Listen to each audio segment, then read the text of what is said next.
Comedy. ఈ అమ్మాయి యొక్క మెయిన్ డ్రీమ్ ఏంటంటే, వీళ్ళ పేరెంట్స్‌ని చాలా జాగ్రత్తగా చూసుకోవాలి. అంటే ప్రతి ఒక్కరు కూడా అనుకుంటారు కదా! అటు కొడుకవని, ఇటు కూతురవని. వాళ్ళ పేరెంట్స్‌ని అంటే పేరెంట్స్ ఎంత బాగా మనల్ని చూసుకుంటారో, అంతకు మించి చూసుకోవాలని. ఈ అమ్మాయి కూడా అలానే అనుకుంది. మరి చూసుకుందా అంటే, చూసుకుంది. ఒక ఫ్యాన్‌ని చూసుకొని, ఊరేసుకొని ఈరోజు చనిపోయింది. అసలేం జరిగింది? వాళ్ళ పేరెంట్స్‌ని అంత చూసుకోవాలనుకున్న అమ్మాయి, సడెన్‌గా ఈ డిసిషన్ ఎందుకు తీసుకుంది?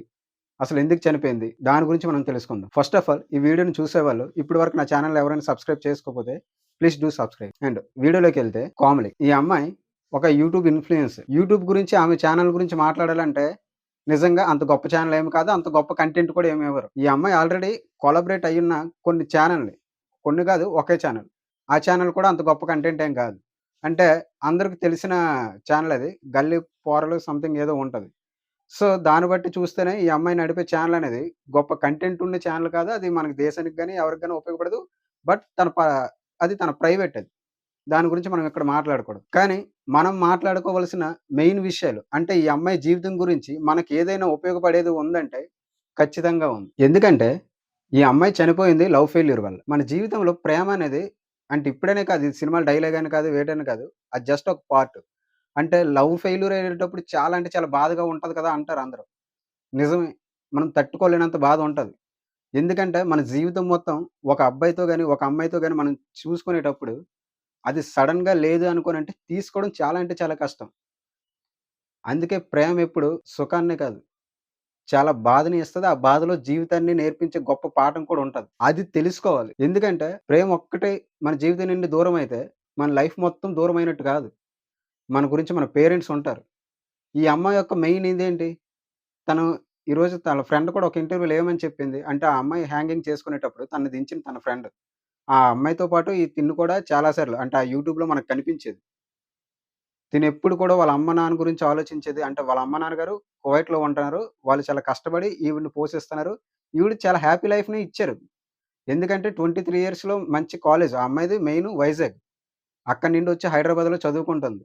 మంచి కాలేజు. సో, అంతా బానే ఉంది. చాలా చిన్న వయసులోనే మంచి యూట్యూబర్‌గా కూడా ఎదిగారు. అంటే 1,00,000 పైనే ఈవిడకి సబ్‌స్క్రైబర్స్ ఉన్నారు. అంతా బానే ఉంది. అంత బానే చూసుకోవాలి అనుకున్న అమ్మాయి ఈరోజు ఒక చిన్న వీక్‌నెస్ మొత్తం తన లైఫ్‌ని చేంజ్ చేసేసింది. ఏదైనా సరే తిరిగి మనకి నిజంగా చెప్పాలంటే మన లైఫ్‌లో ఏదైనా సరే తిరిగొస్తది. ఏదైనా తిరిగొస్తది కానీ ఒక్క జీవితం మాత్రమే తిరిగి రాదు. ప్రేమ గాని, డబ్బు గాని, ఏది పోయినా, పరువు గాని, ఏది పోయినా సరే మనం కష్టపడితే, మనం ఎదురు నిలబడితే తిరిగి అన్నీ ఖచ్చితంగా వస్తాయి. కానీ జీవితమే నాశనం చేసుకుంటే మాత్రం తిరిగి రాదది. అదొక్కటి ఆలోచించాలి. ఇది ఒక సైడ్. అండ్ అనదర్ సైడ్ ఏంటంటే, ఈ అమ్మాయి ప్రేమించిన అబ్బాయికి తినే ప్రపోజ్ చేసింది. ఆ అబ్బాయి పేరు ఇప్పుడు అందరికి తెలుసు అఖిల్. ఆ అబ్బాయి నో చెప్పాడు. తిను సూసైడ్ లెటర్‌లో కూడా అదే రాసింది. తన తప్పేం లేదు అని. కానీ ఇప్పుడు ఏంటంటే కామ్‌లీ వాళ్ళ మదరు పూర్తిగా ఆ అబ్బాయిదే తప్పనుకుని చెప్తున్నారు తప్ప, ఈవిడైతే పర్ఫెక్ట్‌గా అందులో రాసింది. అంటే అతనితో బ్రతికే అదృష్టం నాకు లేదు. అందుకే నేను చేసుకుంటానని. అంటే ఇక్కడ అబ్బాయి ఆల్రెడీ నో చెప్పాడు. తనకంటూ ఒక గర్ల్ ఫ్రెండ్ ఉంది. సంథింగ్, సంథింగ్ అంటున్నారు. బట్ ఇక్కడ జరిగిందేంటి? ఆ అబ్బాయి నో చెప్పాడు. అంటే అతను ప్రైవసీ అతనికి కావాలి. అతని పర్సనల్ స్పేస్ అనేది వేరొకటుంది. వేరొకరితో ఉంది. సో, అది తెలుసుకునేటప్పుడు మనం సైడ్ అయిపోవాలి. పూర్తిగా అవాయిడ్ చేయాలి. లేదు ఇంకా ఏదో ఒకటి మానిప్యులేట్ చేసో, లేకపోతే ఇంకేదో చేసి నా వైపు అంటే తీసుకురాగలని అనుకుంటే ఇలాంటివే జరుగుతాయి. అంటే ఇందులో ఆ అబ్బాయి గొప్పోడేమని కాదు. ఆ అబ్బాయి నో చెప్పినా సరే తర్వాతైనా పూర్తిగా ఈవిడని కలకంట ఉండలేదు. మరి ఈవిడ ఆ అబ్బాయి కూడా ఫ్రెండ్‌గా మూవ్ అవుదామనుకుని అతను కూడా పోలీస్ స్టేషన్‌లో చెప్పాడు. ఇద్దరు ముందు ఫ్రెండ్స్. అంత తర్వాతే ఈవిడ ప్రపోజ్ చేసింది. కానీ ఇలాంటి ఒక పరిస్థితి వచ్చేటప్పుడు మాత్రం దీనిపైన క్లారిటీ ఉండాలి. ఫ్రెండ్సా? లవర్సా? ఇది క్లారిటీ లేకపోయి ఈరోజు ఇంత దారుణం జరిగింది. అంటే ఇక్కడ అమ్మాయి వీక్‌నెస్ కాబట్టి ఆ అమ్మాయి చనిపోయింది. అదే ఆ అబ్బాయి స్ట్రాంగ్ కాబట్టి ఆ అబ్బాయి ఉన్నాడు. ఇక్కడ మెయిన్ మ్యాటర్ అబ్బాయి, అమ్మాయి అని కాదు. ఈ మ్యాటర్ వచ్చేసరికి చాలా అంటే చాలా సెన్సిటివ్ టాపిక్ కాబట్టే ఇక్కడే చాలా అంటే చాలా తొందర డెసిషన్ తీసుకుంటారు అందరూ. ఈ అమ్మాయికి అనకూడదు లైఫ్‌లో చాలా చాలా సారీ. ఆ అమ్మాయి ఫ్రెండ్ కూడా చెప్పింది. "అన్నీ తొందరగా చేయాలి, అన్నీ తొందరగా చేయాలి. నేను మా పేరెంట్స్‌ని చాలా చూసుకోవాలి. నేను బాగా సక్సెస్ అవ్వాలి. నేను ఒక హీరోయిన్ అవ్వాలి." ఆ అమ్మాయి చాలా తొందరగానే అన్నీ కంప్లీట్ చేసింది.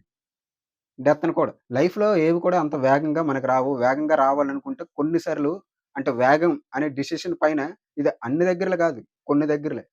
వీక్‌నెస్‌గా ఉండేటప్పుడు ఇలాంటివే జరుగుతాయి. వెయిట్ చెయ్యాలి. ఈ బ్రేకప్ అయింది. ఇంతకన్నా గొప్ప మనిషి వస్తాడు లైఫ్‌లోకి. మీ నాన్న లాంటి వ్యక్తి వస్తాడు నీకు. వెయిట్ చేయాలి. లేదు అతను నన్ను వద్దన్నాడనుకోని చనిపోతే ఎవరికి లాసు? ఇప్పుడు నువ్వు చూసుకోవాలనుకుంటున్న మీ పేరెంట్స్ నువ్వు లేకపోతే ఇప్పుడు వాళ్ళకి ఎలాగా? అంటే ఇక్కడ తినికే కాదు. మెయిన్ అబ్బాయిలకి. ఫస్ట్ ఆఫ్ ఆల్ ఆ అబ్బాయిలకంటాను. అబ్బాయిలైనా, అమ్మాయిలైనా మీరు ప్రేమిస్తున్నారా? లేపోతే ఇంకేమైనా కావాలా? ఇప్పుడు నిజం చెప్పాలంటే వీళ్ళిద్దరి మధ్యన ప్రేమ అనేది ఎక్కడ కనిపించదు. మీరు గమనించండి. ఆ అబ్బాయి నో చెప్పాడు. అయిపోయింది. తర్వాత కలకంట ఉండాలి కదా! ఫ్రెండ్స్‌గా మూవ్ అవుదామన్నారు. ఫ్రెండ్స్‌గా మూవ్ అవుదామన్నారిప్పుడు. ఈ అబ్బాయి కూడా ఈమె సూసైడ్ చేసుకున్న ముందు రోజు నైట్ వెళ్ళేసి ఆ రోజంతా ఉన్నాడు. ఈళ్ళు ఆల్రెడీ చాలా సార్లు కలిసారు. వాళ్ళ అమ్మగారు ఏమని చెప్తున్నారంటే ఫిజికల్‌గా చాలా సార్లు వాడేసుకున్నాడని కూడా చెప్తున్నారు. ఇక్కడ ఎక్కడ ఫ్రెండ్‌షిప్ ఉంది? ఎక్కడ ప్రేమ ఉంది? ఇదే ఇక్కడ మెయిన్ ఏంటంటే క్లారిటీ. మీకు ప్రేమ కావాలా? వేరేదొకటుంది. అది కావాలి. మీరు దాంతోనే ప్రేమను తప్పించుకుంటానంటే మాత్రం ఎట్టి పరిస్థితిలో అది అవ్వదు. చావే వస్తది. ప్రేమతోని మాత్రమే ప్రేమను నెగ్గించుకోగలరు తప్ప, వేరే ఏదో ఇచ్చేసి అతన్ని నా వైపు తిప్పేసుకుంటాను. అంటే ఆ అబ్బాయి అనే కాదు, అమ్మాయి అయినా సరే, నా వైపు రప్పించేసుకుంటానంటే ఏమీ ఉండదక్కడ. ఇలాంటి చావులే జరుగుతాయి. జీవితంలో తప్పు చేస్తే ఏదో ఒకరోజు పనిష్మెంట్ అనేది ఖచ్చితంగా పడతది. అంటే ఇక్కడ ఈ అమ్మాయి గురించి అన్నాం. మన లైఫ్‌లో క్లారిటీ లేకపోతే ఇలాంటివే జరుగుతాయి. అబ్బాయిలైనా, అమ్మాయిలైనా.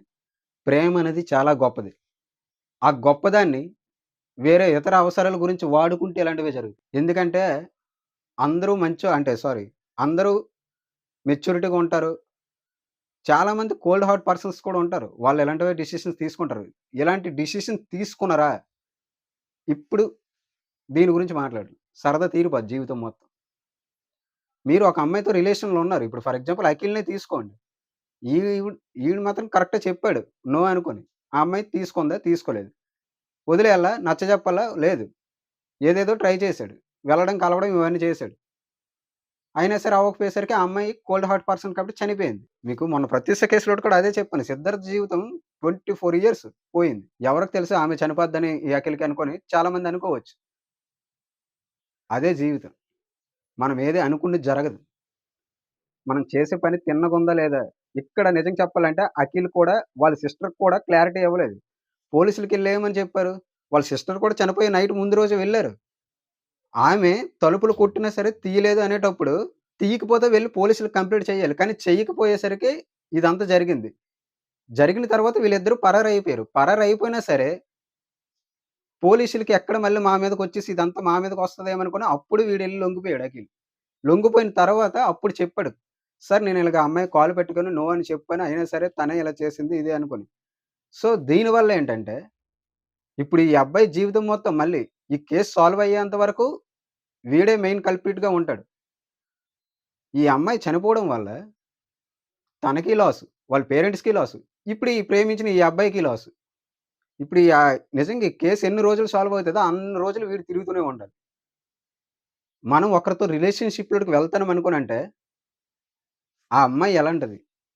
తను కోల్డ్ హార్ట్ పర్సన్స్ అయితే ఇలాంటి డెసిషన్ తీసుకుంటే తర్వాత నా లైఫ్ ఏమవుద్ది? ఇవన్నీ ముందే గమనించి, గ్రహించి వాళ్ళతో అప్పుడు రిలేషన్‌షిప్‌లో కొనసాగాలి. లేకపోతే జీవితం మొత్తం ఇలాగే పోతది. అంటే నేనిది కేవలం కామెడీకి ఏమైందో, లేకపోతే కామెడీకి ఈరోజు ఇలా జరిగింది కదా! దాన్ని చెప్పేసి ఏదో వ్యూస్ సంపాదించాలని ఈ న్యూస్ చెప్పట్లే. ప్రతి ఒక్క అబ్బాయి గాని, అమ్మాయి గాని మీకు ఒక రిలేషన్ నిజంగా అది లవ్వా? లేకపోతే వేరేదేమైనా ఉందా? అది కాకపోతే వాళ్ళు ఎటువంటి పరిస్థితిలో ఉన్నారు? వాళ్ళ యొక్క మైండ్ స్టేటస్ ఏంటి? అవన్నీ మనం తెలుసుకొని వాళ్ళతోని మూవ్ అవ్వాలి. వాళ్ళు గాని ఏదో ఒక డిసిషన్ మన వల్ల ఇలా తీసుకున్నారు. అది మన ప్రమేయం లేకపోయినా సరే మనకి లైఫ్ మొత్తం శంకనాగిపోద్ది. సో, దాన్ని చెప్పడానికి మాత్రమే ఈ వీడియో నేను చేసింది.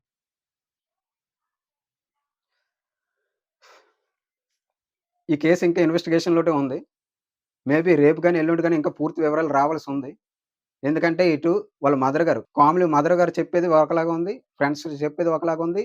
నెక్స్ట్ ఈ అఖిలు వాళ్ళ అక్కగారు చెప్పేది ఒకలాగా ఉంది. సో, ఈ కేస్ ఇంకా నడుస్తూనే ఉంటది. నడుస్తూనే ఉన్నంత కాలం ఇక్కడ అందరి లైఫ్‌లు కూడా అంతే. ఫైనల్‌గా ఇదనే కాదు, ఎవరి జీవితంలో అయినా సరే, సూసైడ్ అనేది ఫస్ట్ చేసుకోవాల్సొస్తే మీ ఫ్యామిలీ గురించి ఆలోచించండి. ఎందుకంటే ఆ టైంలో మన గురించి ఆలోచించే అంత గొప్ప మెచ్యూరిటీ మనకిచ్చేస్తాడని నేను అనుకోను. ఎందుకంటే మీరు అక్కడి వరకెళ్లారంటేనే. సో, మీ ఫ్యామిలీ గురించి ఆలోచించండి. That's the video guys. Thank you.